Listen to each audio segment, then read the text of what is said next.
everybody. It is Mike Levin, Poconos Pythonista, on Saturday, September 12th, 2020, the nefarious year.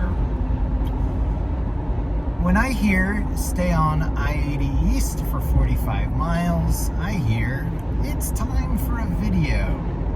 Because really, what else am I going to do? Consume media? I just got to the end of a interesting discussion with my wife about how that division between consuming and producing media, the idea between being a customer for creative product and the actual generator or producer of creative product, is just such an enormously important distinction, because it does separate two types of people. Those who need to feed that hunger and that void in their soul by feeding off of the creative works and otherwise work of others. Those who need to always be looking outwards from themselves, to always be seeking the next thing to consume, to take into themselves, to, like a Turing machine, play the code of what's going into the processor, release its instructions, and then look for more tape to eat. The creator of such programming, such code, such creative arts, artwork, has a similar hunger to feed. This hunger is fed from perhaps sources unknown, where creativity really comes from. It's fed by, similar to consumption, but you're self-generating what you consume. You are both crafting and consuming your own work. And the energy comes from within, on the crafting, on the creative act. And it's a very nuanced point. It's very difficult to put precise words to it, because most people stop being creative at some point, or they find creative outlets that don't make much difference in this material world. It's an interesting thing. So the topic came up when I was demonstrating journaling. Nat asked me to show her journaling. You know, one would think you just sit down and you start writing. However, like everything else in life, it's something that you get better with over time, and it takes practice. I started out when I was probably 18 years old, when my house that I grew up in the burbs of Philly, in a no-outlet street at the beginning. It became an outlet street along the way, but at the beginning, I really lived in what my dad carved out in an extremely idyllic situation. It was a cul-de-sac. You could go in, turn around at the end, and drive back out the same way. And at the end of this cul-de-sac was a path through the woods that you would take to my small elementary school, Spring Mill School, which has long since closed and, well, became a head drama center.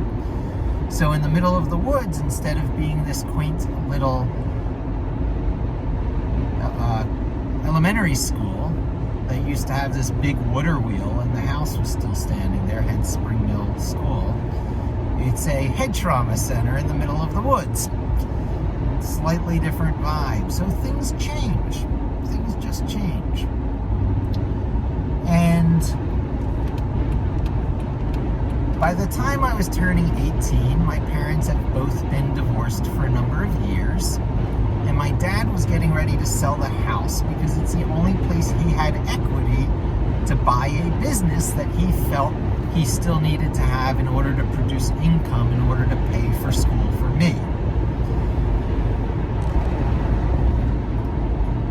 Months before the moving out of the house, my lifetime dog, Pokey, half schnauzer, half poodle, miniature on both sides, got attacked by a rabid raccoon, which got away, but we knew it was rabid based on the nature of the encounter. One of the most bizarro things in my life just happening in my backyard. It might have even been on the patio deck that my dad built for my bar mitzvah.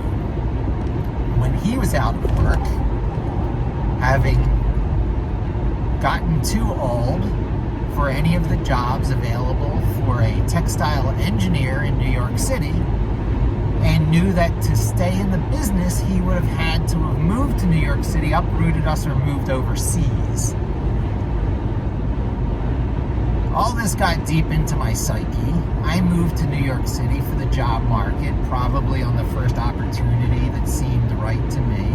Just picked up and moved. Cost me a lot of money in the end because I moved out of a condo that I basically abandoned many, many years ago.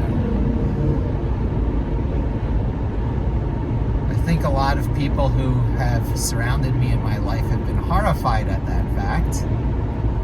But I have gone on to have quite a good career, to be able to earn for myself in any given year, to be able to earn more than the condo was worth. Not that I keep all that money. However, on the whole, I do feel I'm ahead, having made fast and furious decisions in my life that were all guided by the guiding hand of journaling. Journaling is much like the process I'm doing right now. However, instead of just talking into a camera, you're typing into a word processor or a text editor, or you're writing by hand into a notebook. When I was 18 years old, after my dog was attacked by the raccoon and had to be put to sleep, and my house was about to be sold and I was about to move out of it and go live in an apartment for the first time in my life with my dad, who was buying a business. He was buying to pay for the school I was going to, which I was commuting to because we didn't have the money for me to live on campus. Neither did I have the desire because I was this strange antisocial kid who was also just getting involved with Commodore at the time. Moving out of house, landing job with Commodore computer, lifetime pet having to be put to sleep, starting college in a year, moving in with my dad in an apartment, him starting a business, and then he tried to get me involved in the business because the continuity, if he died, which was a possibility in this check cashing business he got into, I had to be able to step in and take it over right away, which is exactly what happened. 2 weeks after I graduated college, my dad pops dead. He had type 2 diabetes, was taking all sorts of medication, had high blood pressure, drops dead from heart failure from related conditions right after my graduation from college, from Drexel University, 1992. I read his instruction manual on how to keep the business going. I do this, I take over paying the mortgage, all this stuff, all these wheels turning. Meanwhile, my mom is gradually going crazy, paranoid schizophrenic, who ends up disappearing not long after this. I'm I'm journaling all the while. I sell my dad's business, I get out of check cashing, had to shoot a guy, not my vibe. Moved to Virginia, went to work for a Commodore spin-off company called Scala, originally Norwegian. A lot of ex-Commodore computer engineers. Once Commodore went out of business, before that, as the ship was sinking, joined Scala. The nature of Scala shifted from Norwegians to the kind of Me Too Commodore engineers that jumped onto the Commodore 64 and Amiga bandwagon, but were not the original creative generators of much that went into these computers. Granted, they created like the video and the Zorro bus, which enabled the video toaster and breathed some interesting extra life into the Amiga, which it probably would have had anyway if they just listened to the original Amiga engineers like J. Miner and R.J. Michael, and went ahead and obsoleted the Amiga 1000, said to heck with reverse compatibility, and just made the Amiga 10,000 or whatever that just did the same leapfrog type design that the original Amiga made. However, Commodore was all about reverse compatibility. Commodore was about living in the past. They had this lightning in the bottle, lightning in a little gray, alternatively gray or beige box, depending on the manufacturing facilities and the production run, called the Commodore 64. And they didn't ever want to lose that lightning in the bottle. Even when the Amiga computer, the great video, miracle of the early home computer days, even during the Amiga days, Commodore's main money was coming from its Commodore 64 sales internationally, and also from its PC sales when PC clones started to take off as a big thing. And Commodore was one of the big computer competitors, a multi-billion-dollar-a-year company, which was big numbers back then. And I was working for them. And I figured I had my path made. I was going to become a company person, a Commodore company person, working my way up the way Tim Cook worked his way up Apple or whatever. And, by the time I was 50 in a computer company like Commodore, I would have been some sort of bigwig involved in all sorts of projects. But Commodore went belly up, and here I am with a 4-year art degree or graphic design degree from Drexel University, the co-op of which enabled me to work at Commodore during much of these years. But as the ship sunk, I went to one of the many spin-off companies of Commodore, like so many others did. I happened to go with Scala, and that was, I believe, 2 separate half-decade stints, 2 separate 5-year stints, for a total of about 10 years at Scala. I was one of the people who was there for a very long time. I took some time off in the middle to go to work as a webmaster, because the web was emerging here, I went to work for Scala, I guess it was 93 or something, or 94, I'm not exactly sure. My dad died in 92. I ran the check cashing for a little, took 6 months off, went to work for Scala in Virginia, Herndon, Virginia, near Reston, Virginia, for, the Beltway, the Maryland, Baltimore, DC Beltway. And came back to Pennsylvania after my first stint with Scala because my mom went crazy during that time, disappeared, reappeared, and when she reappeared, she settled herself in what was home to her at that point, near Philadelphia. Scala had a Exton, Pennsylvania office not far from where she lived in Willowbrook, or Willow Grove, I forget it at this point. But strange areas of Philly that I wasn't all that familiar with, not far from Cheltenham.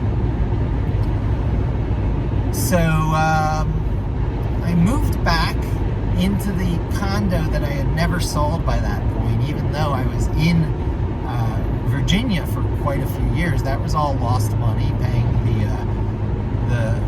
mortgage and condo. A balloon mortgage blew up. I just paid it off with a bunch of money that was there from the sale of the business. I was a dumbass. This is all lost money. I hemorrhaged money during these years.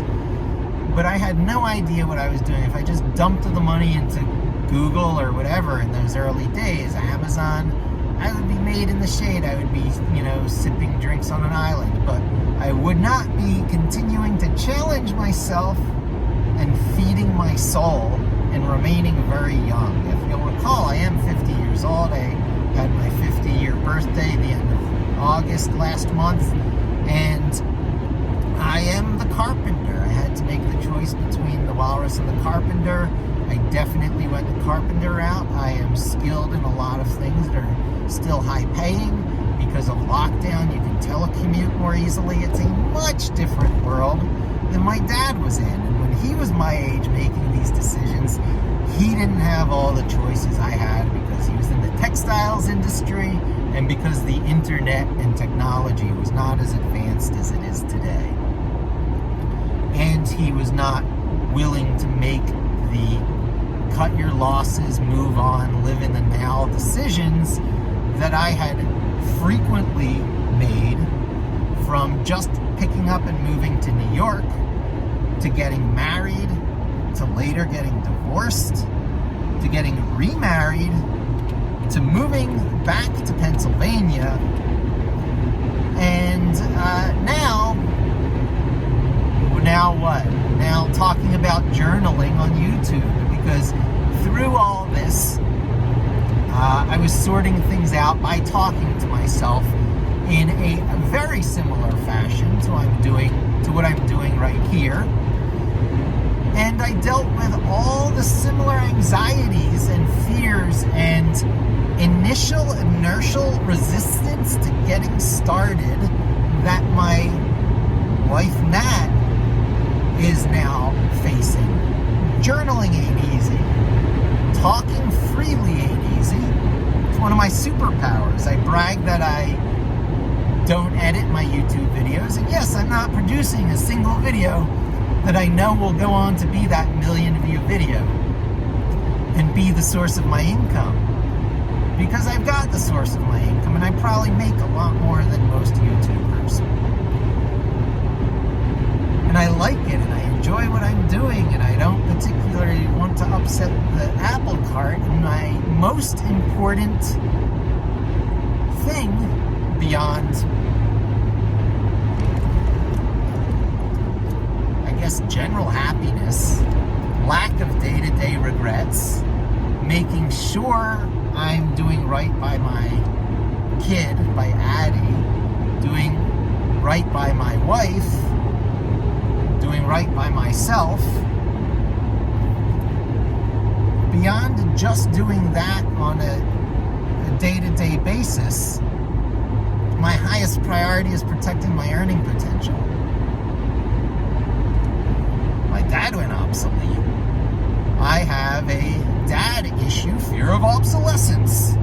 Linux, Python, Vim, and Git. The joke goes, when some future artificial intelligence comes back to Earth as some robots, and we greet them and, we look under their hood, we're going to see the Linux boot kernel there. Because the more things change, the more they stay the same. The more voice control of computers, the more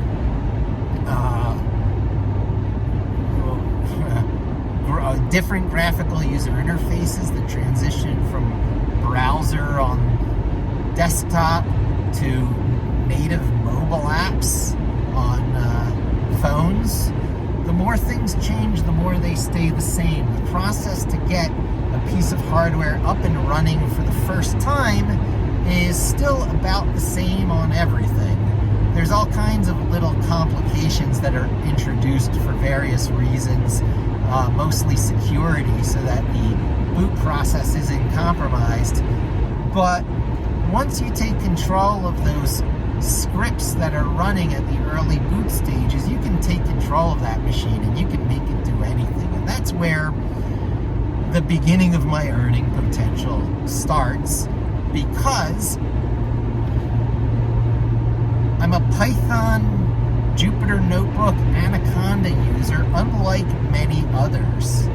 Because where their experience stops at, oh, I made a notebook, that's where my experience really just begins. Oh, I spent the last few months refining a deliverable in this wonderful environment that is Jupyter Lab. I'm using Jupyter Lab now. I'm working in notebooks.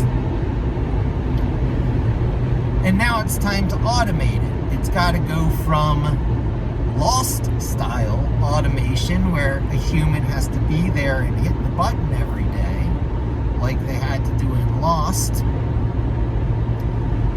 to hands-free cloud style animation. What is the other animation? It's, pull the ripcord and it goes. There should be some other metaphor as powerful as Lost, because when people talk about things in Jupyter Notebooks, they'll say, oh, it's automated. Well, it's not automated because you got to hit run. And there are packages that you can get that turn your desktop computer into sort of a server. And so long as your desktop is running and it hasn't gone to sleep, the actual .ipynb files themselves can be used as if they were server components, as if they were daemons or web services, and the Jupyter Notebooks themselves can be scheduled. However, house of cards, lots of dependencies, kooky things. When the alternative is to just save as .py file directly from Jupyter Labs. I'll try and say Jupyter Labs from now on, because even though I work in the .ipynb Jupyter Notebook files, and I'm working in a notebook, the execution environment is really Jupyter Labs, the evolution of Jupyter Notebooks, the next stage, which now also gets installed automatically with Anaconda. So any of you Anaconda heads out there that are only using Jupyter Notebooks because it got installed with Anaconda, do your Anaconda upgrade, and you'll have Jupyter Labs that you can start just as easily. Lots of issues here, Mac versus PC issues, and clean upgrading of Anaconda without losing all your environments issues. That'll probably be another video. However, as I like to say properly now, nuke the place from orbit. It's the only way to be sure. When you're going from Anaconda with Python 3.7 to Anaconda with Python 3.8, do the full Anaconda uninstall as per the many instructions you can find on the internet, and then install Anaconda fresh. However, it will wipe out every environment you have, because the environments are held in subdirectories to the Anaconda structure. Copy those VENVs or Conda environments, or whatever you call them, out of the Conda directory structure. First, do all your Anaconda uninstall, reinstall the new Anaconda with Python currently 3.8, but whatever it's up to by the time you watch this video. Move your virtual environments back into place and you haven't lost anything. As far as your code, none of that should be under your Anaconda install, uninstall data structure. It should be somewhere else, probably off of your home directory in some sort of GitHub folder where you keep all your repos. So you're not losing any of your code. You're only losing what you Conda